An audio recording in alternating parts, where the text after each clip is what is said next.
You're looking to cut through the noise, right? Grab the essential info, really understand what's going on without getting, bogged down. Well, that's exactly what we're aiming for today. We're taking a deep dive into the SKT USIM hacking incident, the one that really blew up in April 2025. Yeah, and for this, we've pulled together quite a range of sources. We've got news reports, a financial regulatory briefing, even a transcript from a YouTube news segment that kind of captures the public feeling. Right. Plus, insights from a cybersecurity perspective and a tech YouTuber looking at the real-world impact. Okay, so our goal here is, well, it's pretty straightforward, but really important. Get a clear picture of what happened, why this is something you should probably be aware of, where things stand now, and crucially, what's being done about it and what steps you might want to think about taking yourself. That's good.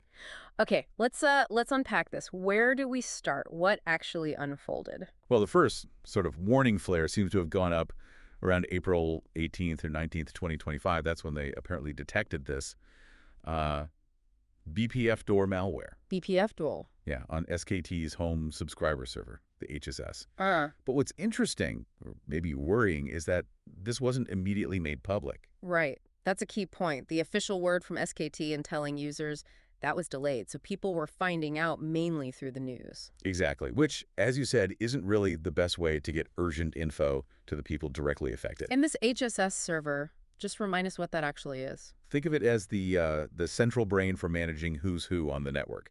It holds your unique mobile identity. So like my phone number. Your number, yes, the MSI SDN, but also the IMSI, which is more like your phone's internal ID, its digital fingerprint, and maybe most importantly, the authentication keys. The keys that prove my phone is actually my phone when it connects. Precisely. They're fundamental for secure connection. Okay, and this BTF door malware sounds a bit nasty. It is. The sources describe it as pretty sophisticated.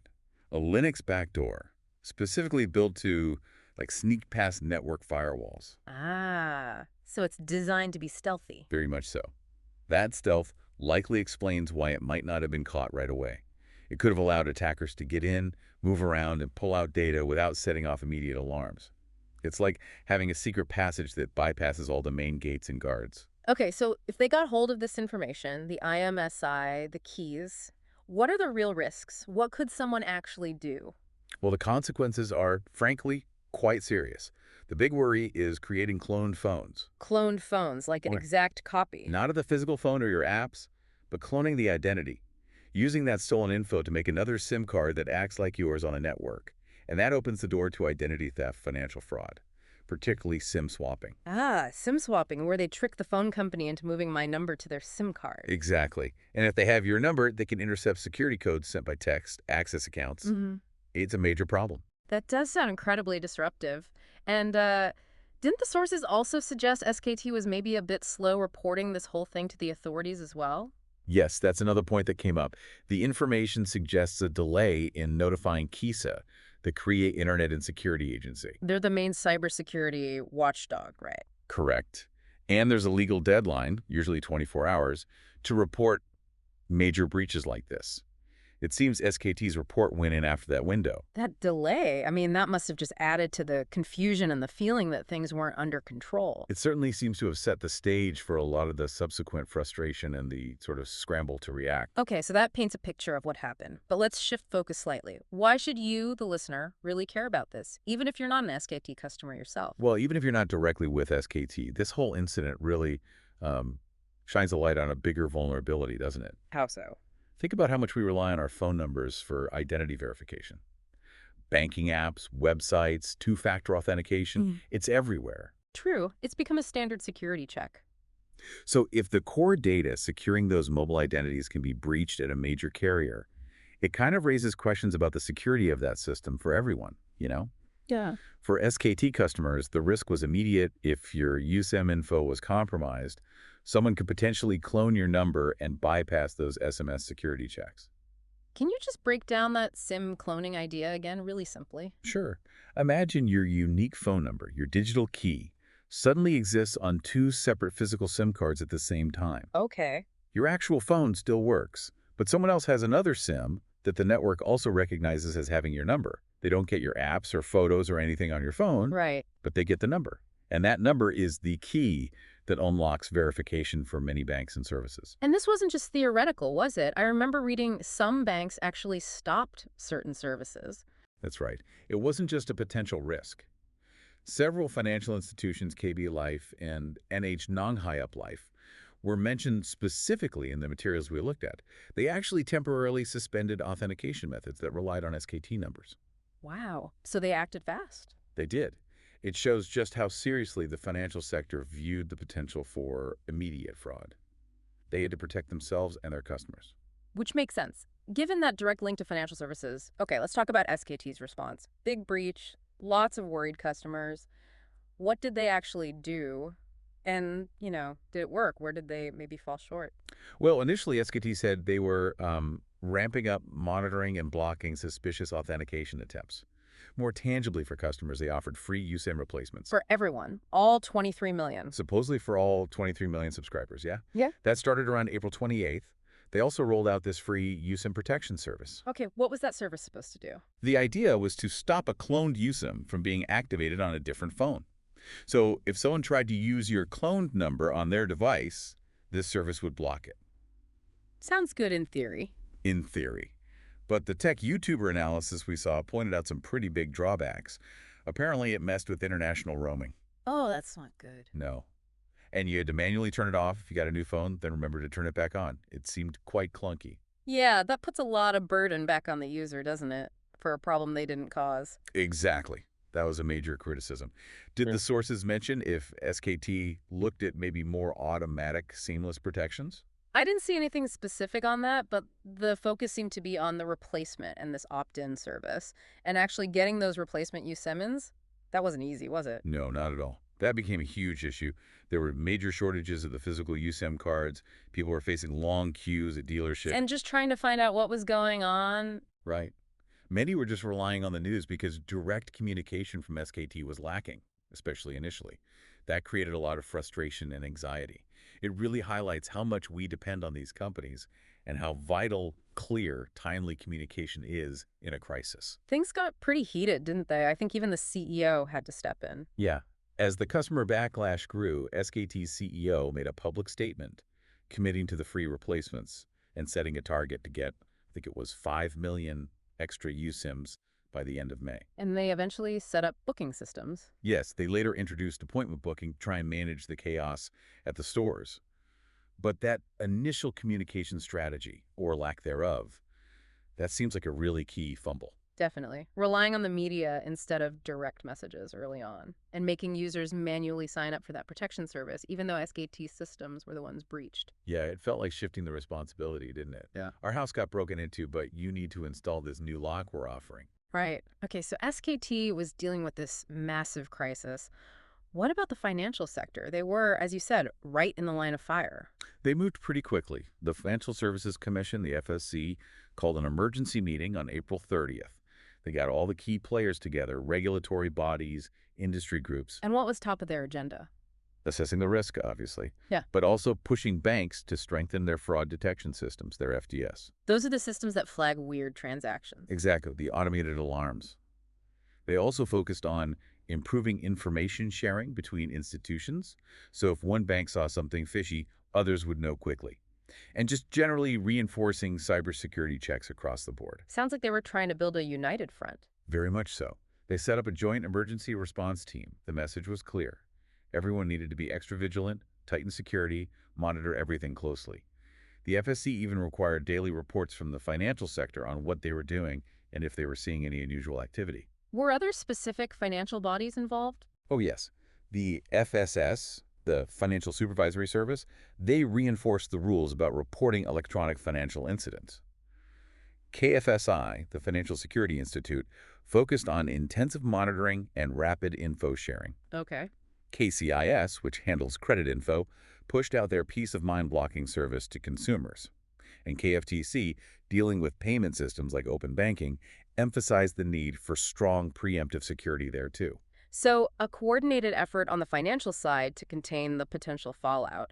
What about the police and the government more broadly? This was a major national infrastructure issue. Absolutely. The Seoul Metropolitan Police Agency's Cybercrime Unit launched a formal investigation pretty quickly around April 30th. They put together a dedicated team What were they looking for? trying to figure out how the malware got in, trace it back, and identify who was behind the attack, which, often involves international cooperation these days. Makes sense. And the government response wasn't just the police, right?